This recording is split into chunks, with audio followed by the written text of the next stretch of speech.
Hello and a very warm welcome back to the garden. Today's video I'll just be showing you around the garden what's been going on the last few months. There's some new additions, there's some things that looking aren't so good now, but hopefully the next few videos now will be me just blitzing this garden and getting it back to a really good garden, because I have let it slip a little bit. This because I've been really busy with other projects in the garden and not in the garden, and some areas have just gotten away with themselves, which is a bit annoying, I know, but that's how life is sometimes. So I'm hoping to get back on and do a bit more of this YouTube business now over the winter, and I'm hoping I won't stop then next year. I might get a bit more time next year because I'll have less other things to do here and there. So that's the plan. I can't promise anything, as this is just a hobby. This is one of my many hobbies, you know, doing this YouTube, so I can't say for definite there'll be a video every week, but I can try. So let's go and have a look at the garden. So for a change, we're going to start off in the bottom garden, and this is the very bottom end. This corner, I've recently built a wall, like a fence here, and I'm going to use this area for storage. So I'll remove those water buckets, and then I'll bring on my canes and my buckets here that used for various different things on the garden. I'll have my water butts here then, and I've got some cane storage here in this pallet. And then, as you can see, the dead hedge is coming on nice. I put some of the old bean sticks onto it this year because they're finished. The polytunnel, just poke you in there, it's sort of overgrown and everything's finished in there, so it's now on the back burner. Same with everything here really. There's a lot of plants here, but all the edible bits are finished, or there's some weeds that have taken over. I didn't grow much in the buckets this year because it went so dry that everything burnt out and I ran out of water. Everything just charred basically. And I got some lettuce, like salads here, and then run to seed broccoli because I wanted it to go to seed for the flowers. The idea with this area here is to do a raised bed here out of pallets instead of the buckets, because the buckets are perishing. They were second-hand buckets when I had them, so they're perishing, and they don't hold enough soil really to hold the moisture in the summer. So the idea is, by having a raised bed, it might have a bit more of a core to hold some moisture into it. Then these terraces here, these two terraces, I'm going to plant them to asparagus, because my asparagus from seed is now ready to plant out. I got some runner beans here. This is the last of the runner beans for seed. Some of the seeds are okay still, as you can see there. We're going so late into the season now that a lot of them are rotting in the pods, which is annoying. But if you pick them prematurely, they're not very good either. There you go, see, that's a bit slimy there. But the beans look all right, so I'm just picking them now and again. I've had enough for myself, and now picking for others. Another row there. My blueberry has gone red. I'm hoping to lay cardboard in here again and bring some manure in here, and then I've got some other secret weapons up my sleeve which I'll reveal shortly. As you can see, the raspberries are producing quite a lot of raspberries. I've picked just about 10 minutes ago, that's why they don't all look amazing. This pear here is reshooting nicely. I lost one of the main limbs of the pear, came down when the weight of the fruit stunted it. So what I'm actually going to do is snap that off now, and then there'll be two main shoots to re-establish that branch. And then through here we've got some other things, what's this, lemon balm. I'll just cut all this back and then mulch it. And over here As you can see, there's a lot of weeds coming up, but all the main crops are finished. So I've had peas here, pumpkins, runner beans, courgettes, all my potatoes. I've had beetroot out of this patch. So this patch has been really productive, so I'm quite happy with it. And there's just a few little docks poking their heads up now, so I'll come through and I'll dig all the docks out, mulch this whole area. As you can see, this is a cover crop of mustard, and I've scythed it. That's why it's all brown and dyed back. I've got a biochar canister here ready to be used. That was all pallet planks and rubbish that I had lying around in the workshop from building a shed. Though, again, I won't spoil, no spoilers yet, but a shed. And then for some no, this is goat manure now. This is goat manure, and it was up in the 60s here at one point, but now it's dropped down. This will be what I'll use to mulch this area with. There's more mustard here, and then the plan is next year, hopefully, that I can grow 2 or 3 rows of beans again where I put the beans, because they worked well there. So I'll put my trenches back in for compost trenches. This area here will be for peas, and then that area where it's yellow there, where all the mustard's been scythed, that's going to be some other smaller crops that I don't use so much of. And then all this side here is going to be potatoes, hopefully.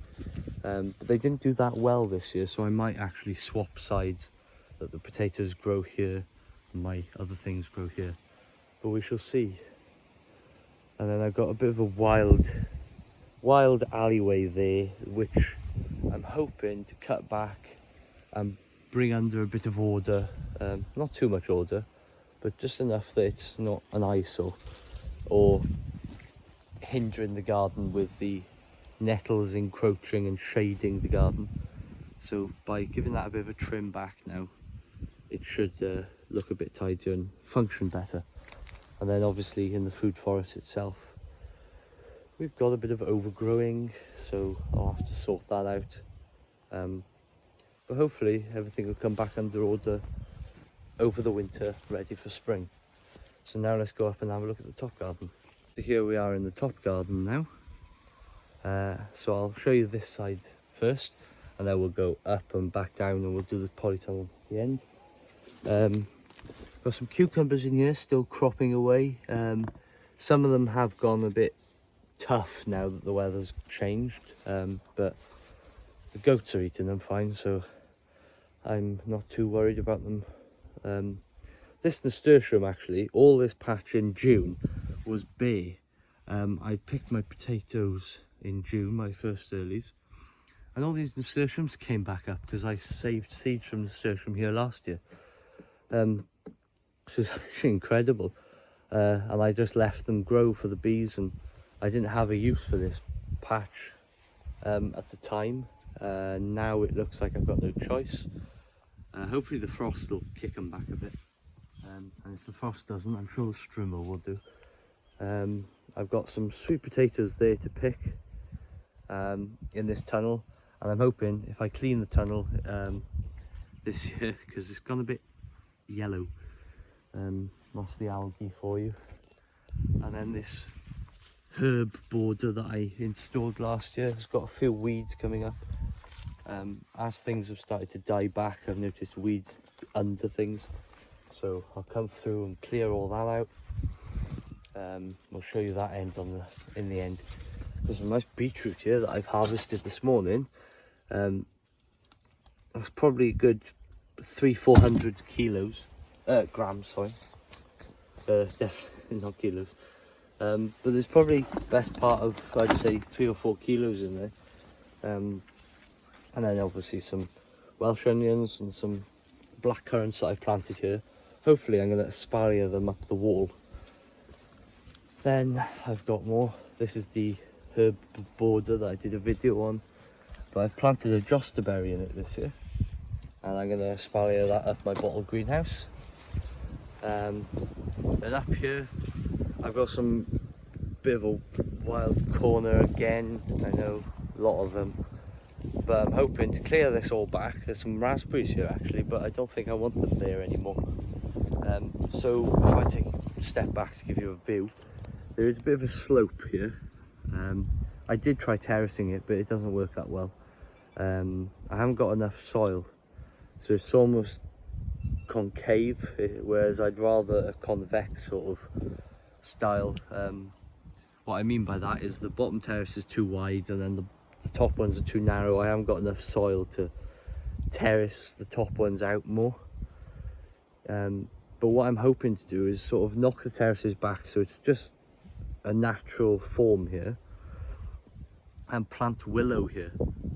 Now the willow would be used for bean sticks or pea canes, any little lashings, things like that, just little sticks. A bit like how I've got these 3-foot bamboo canes. I'll use them for the same sort of jobs like that, and also pea sticks at the bottom where they're like sort of like a branch for the peas to start off on the bottom of the rows.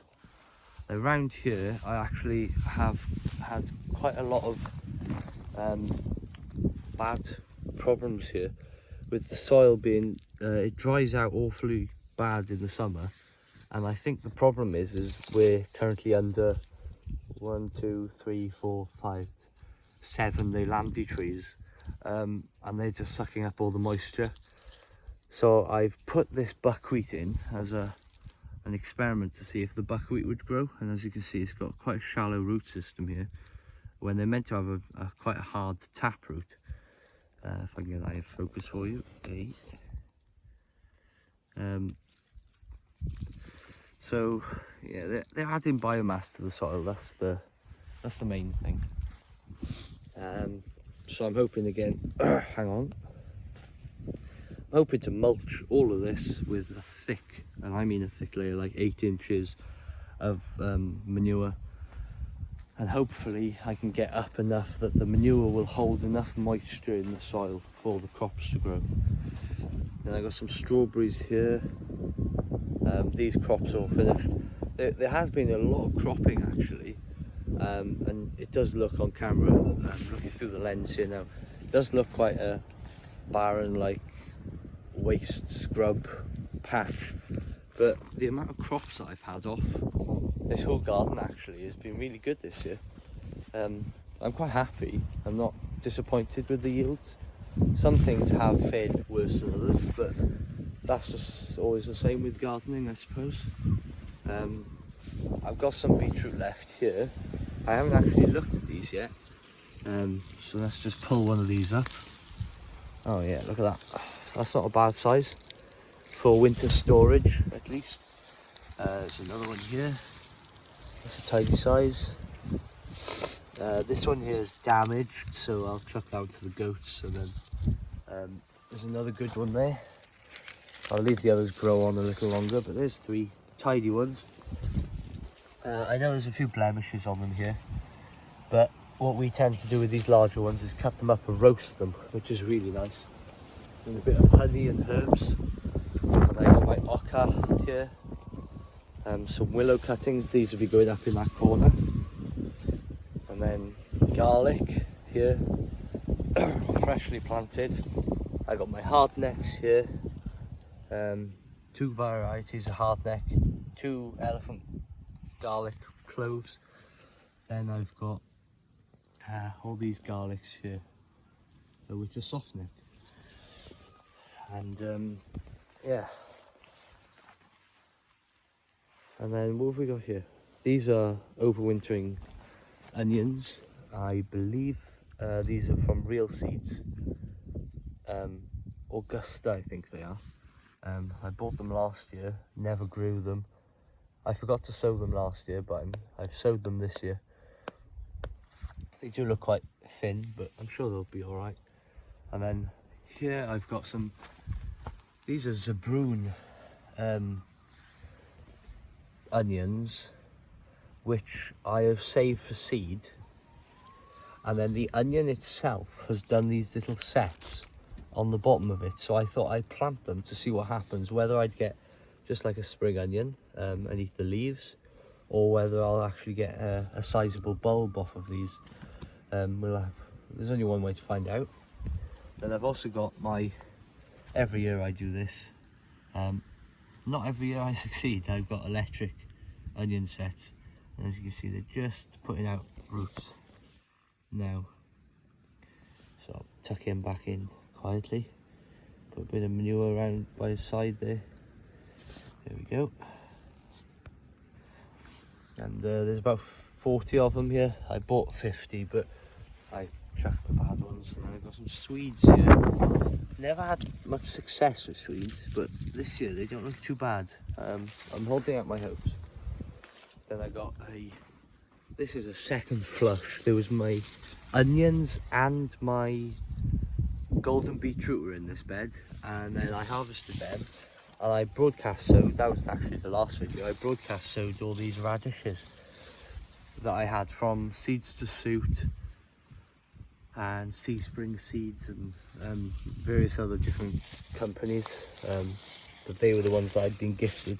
And as you can see, there's some beautiful little radishes and turnips are forming in here. I know they're a bit close, so you have got things like this growing up, but I did have some spare not so good seeds that I mixed in as well. But as you can see, there's a nice snowball, no, that was Tokyo Cross actually, from Seedsbeans seeds. So there's some nice turnips and radishes starting there. And then I got my leeks and a little corn salad and winter purslane there. More leeks. These have been battered by the wind. It's quite annoying, but they're growing all right, so I'm not too worried. A clump of chives, and then we come into the polytunnel, and instead of tomatoes, we've got chickens. So I received these last night. There's 3 of them. I haven't named them yet, but if you've got any good ideas for names, put it down in the comments below. So they're all happy scratching about, aren't you? You girls? Yeah. I've given them a pile of what's that, like stuff from the worm farm, and they've been eating the worms out of it. And then they're going through and sorting my greenhouse for slugs. As you can see, I had a wool path going down here, but yeah, that's gone. But never mind, I'd rather that the garden was weed free and slug free over worrying about where the wool path is, because I can put more wool in to make a path, no problem. So they're living in here for a bit until I make them or finish making their cage, their shed. But they're happy in here, and so yeah, hopefully I'll see you again next week. I don't know what video I'll do next week. Find something interesting to talk about, I'm sure. But until then, thanks for watching, and I'll catch you all very soon. Bye for now.